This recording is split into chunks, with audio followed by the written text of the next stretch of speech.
Hello children, welcome to today's class. Children, today we are going to start up with lesson 3, Our Struggle for Freedom, part 4. So children, already we have seen part 1, part 2 and part 3 of this lesson, isn't it? Can you remember what are all the topics we have seen in part 3 and part 2?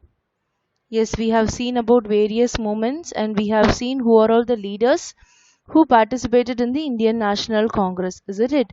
And we have seen the segregation of the moderates and the extremist leaders, and apart from that we have seen few important moments like partition of Bengal, Swadeshi movement and Mahatma Gandhiji's entry to India, isn't it?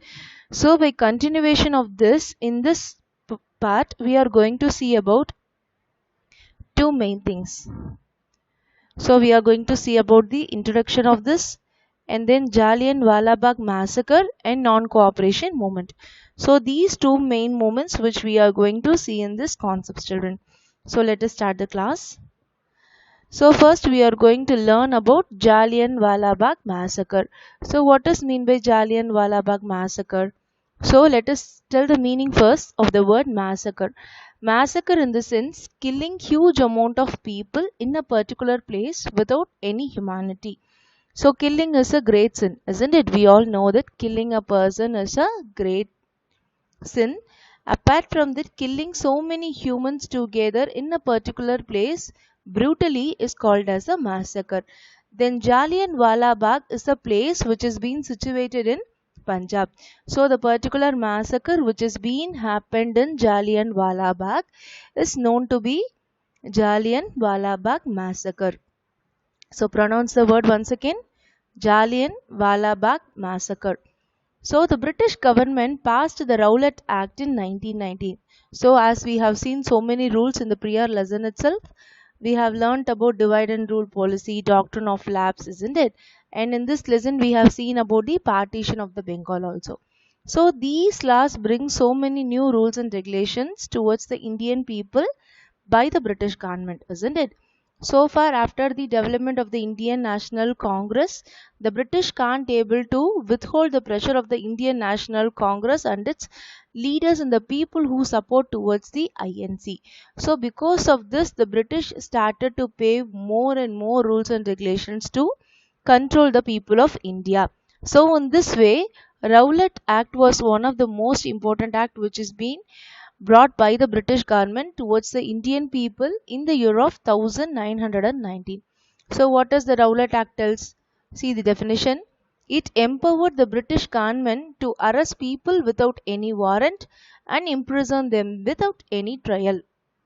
So whenever generally the police is being arresting a person, there should be a reason for the arresting, isn't it? Nowadays also if the police is being arresting a person, there should be a reason for getting the control of the particular person and they should issue a warrant if he is a higher official. So the same way the British government, whoever is being arresting the people, they will be getting the control of the particular people without issuing any reason or a warrant towards a particular person and put them into the jail for many days and many months without having any prior permission. So this is what the Rowlatt Act means. So this has been a very brutal act towards the people and it also affected the leaders. So the leaders whoever started to raise the voice against the British government, they have been arrested under the name of the Rowlatt Act. So the Rowlatt Act can able to arrest so many leaders and the so many people who bravely fought against the British government. So this type of policy has been protested by so many people. In this way, Gandhiji protected against the Rowlatt Act by launching a Satyagraha campaign. So we have already seen the meaning of Satyagraha, isn't it? Satya in the sense it is means a promise and Graha in the sense keeping firm towards your aim. So following the target and to achieve the target in a true way, that we call it as a Satyagraha campaign. And the next is how could these satyagrahas has been followed. So first is strikes or hartals were organized in different parts of the country. We all know strikes, isn't it? Can you see in the previous picture? Many people were walking together with Gandhiji by following his footsteps, isn't it? So this kind of a thing we call it as a strike. In some places now also people will be sitting and holding a board or a banner by exploring their title and their request to the government or to some other people, isn't it? Have you seen a few strikes like that? Yes, strikes is otherwise called as a hartal and were organized in the different parts of the country to tell the same reason. And the next is on 13th April 1919, a protest in the form of the public meeting was held in Jallianwala Bagh. So after having so many strikes and so many hartals, the Indian people and the Indian leaders couldn't get anything good from the British government. So by 13th April 1919, a mass protest and a mass strike has been formed in the way of a public meeting, and it was held in a place called Jallianwala Bagh. And this Jallianwala Bagh is being situated at a place of Amritsar, and it is in the state of Punjab. So where is Jallianwala Bagh? It is located in Amritsar in a place Punjab. So this meeting has been attended by so many men, women and children. So the men whoever has been participated there, equal amount of women has also been participated to the public meeting and children were also in that meeting. By using this kind of a public meeting, the British government planned to kill so many people brutally under this public meeting. So, for doing this massacre, the British troop formed an army under the command of General Dyer. So, remember the name of a person, General Dyer. He is a British officer. Under his order, the entire British troop, that is the entire British soldiers, started to form a great army and they surrounded the Bagh. Bagh in the sense the place where the meeting has been held.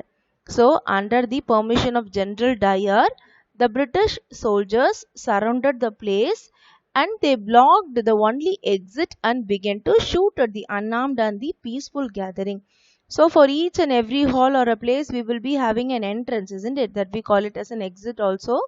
The way where you will be entering the particular place, the same way you will be come out of the place also, isn't it? That we call it as an exit, the entry and the exit place. So the only exit which is being present in the Bagh is also being blocked and it is being covered by the army, and the army started to shoot at the people who is not having any weapon, that we call it as an unarmed.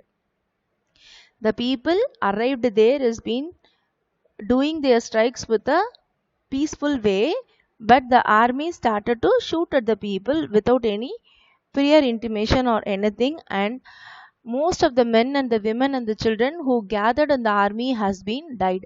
Can you see the picture of Jallianwala Bagh massacre here? See, many people were sitting here and the entire surroundings has been surrounded by the British soldiers and they were standing with a gun to shoot them, isn't it? This is way how the Jallianwala Bagh massacre has been shot down.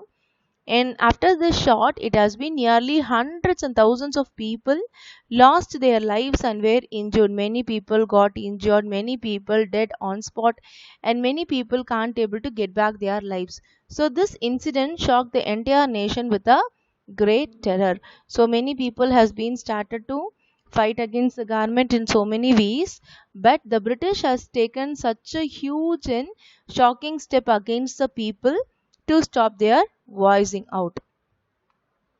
And the next we are going to see is non-cooperation movement. So I have given the picture of Mahatma Gandhi here, isn't it?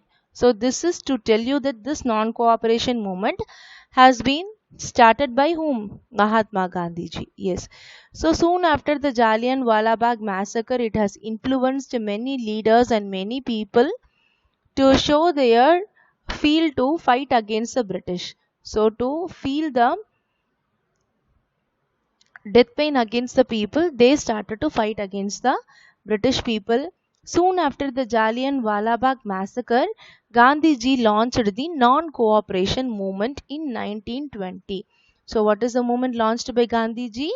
Non-cooperation movement. So see the year Jallianwala Bagh has been happened in 1919. So immediately by the next year, non-cooperation movement has been started by Gandhiji. So what is mean by non-cooperation? We all know that what is the meaning of cooperation, isn't it? What is mean by cooperation? Friendliness within the people, isn't it? To support with each other, to help with each other, we call it as a cooperation. So opposite will be the meaning of the non-cooperation, isn't it? So the people should not be friendly with any way with the British, and they should not support British in any of the ways. So this is, we call it as a non-cooperation. So non-cooperation movement has been launched by Mahatma Gandhi ji in the year of 1920. And the most important thing is, as we have read earlier, non-cooperation also based on two things. One is non-violence and another one is satyagraha. Whatever the movement has been started by Gandhiji, it will be based on these two things. The people, whoever should be participated in this movement, they should not fight with the British government in a very brutal way. And the second thing is, they should tell their request and they should convey their message in a very polite and very promising way. So this is the basement of the non-cooperation movement. So we can able to get how kind these peoples are, isn't it? So the next is the aim of the movement. What is the main aim of the non-cooperation movement? Whatever the work you are having, you should have a aim towards the completion of the work, isn't it? The same way, the non-cooperation movement also has its own aim, and its aim is to achieve Swaraj or self-rule in a legal and peaceful way. So what is its aim? Its aim is to achieve Swaraj or self-rule. Self-rule in the sense the India should be governed by its own government, and Swaraj in the sense that is my own country. India is my own country, that no one should come and occupy my country and rule me. So this is the meaning of the Swaraj or self-rule. And this kind of a Swaraj system should be got from the British government in a very peaceful way. As the British is being fighting with the Indians should not fight back against to the British. We should always be polite in getting our freedom. And the next is, Gandhiji travelled across the country to spread this movement support, and he asked the fellow Indians not to cooperate with the British government. So once Gandhiji started to find up this non-cooperation movement, slowly he started to spread this movement to the remaining countries, whoever has been across the country, remaining states which has been across the country.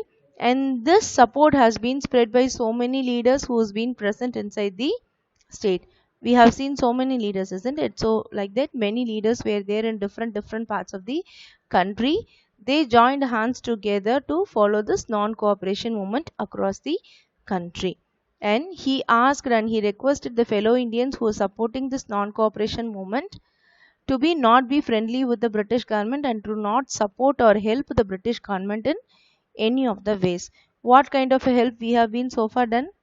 We have started to buy the goods from them, and we have started to obey the rules and regulations of the British government, isn't it? So hereafter, after this kind of a movement, this should not be happened. This is what we call it as a non-cooperation.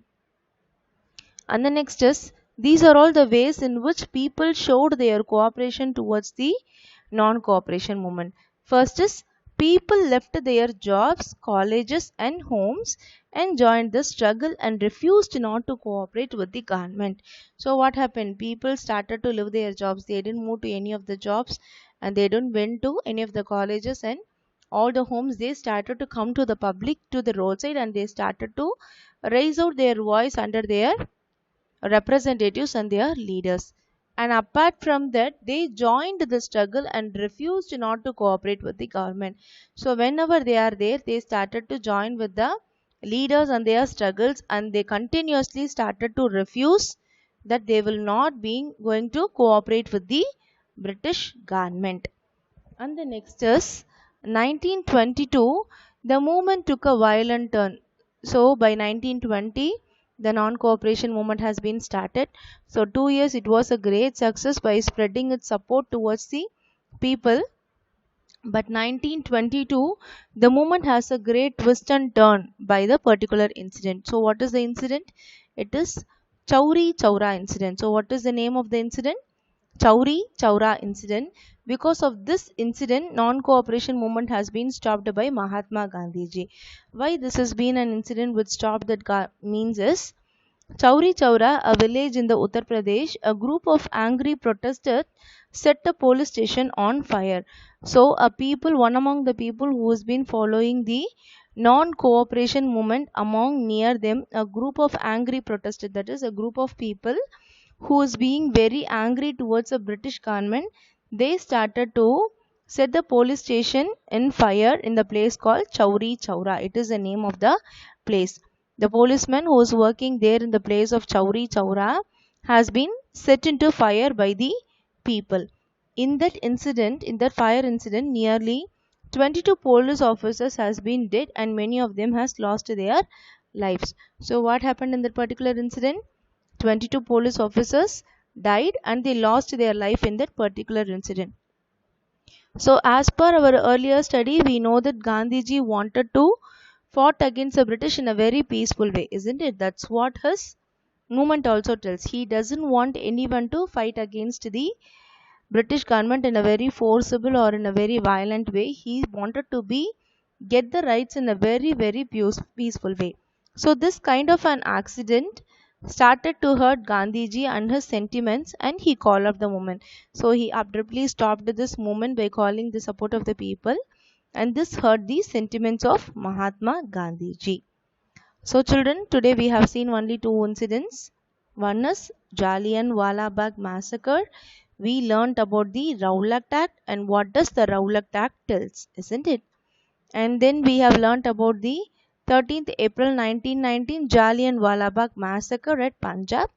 And we have also learnt about General Dyer, who commanded to shoot at the group of people. And next we started to see about the non-cooperation movement. It is launched in the year of 1920 and its basic movement aim will be Swaraj or self-rule. And this movement has been a great success for nearly 2 years. And by the year of 1922, because of Chauri Chaura fire accident, Mahatma Gandhi stopped this non-cooperation movement. Okay children. So now it's time to test your understanding. We will try out a few questions with the answers. Okay. So in the way, the first question is, the British government passed the Dash Act in 1919. I repeat, the British government passed Dash Act in 1919. What kind of act you studied here that you have to write? You have to write the name of the act. The answer is Rowlatt Act. You can write the answers in your notebook.